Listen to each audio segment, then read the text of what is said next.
What is a mental model? A mental model is a simplified representation of how something works in the real life. It is a framework that you carry in your mind to help you understand situations, understand relationship between things, and make a better decision.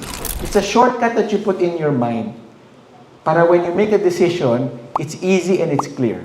Pag mainit yung kawali, do you touch it? No. That's a mental model. Pag na-touch mo by accident, what do you do next? You wash it, you put medicine, ganyan-ganyan, you don't touch it again. That's a mental model. And in business, in life, and in your finances, meron tayong mga ganun mental model. Pag may sale, do you buy?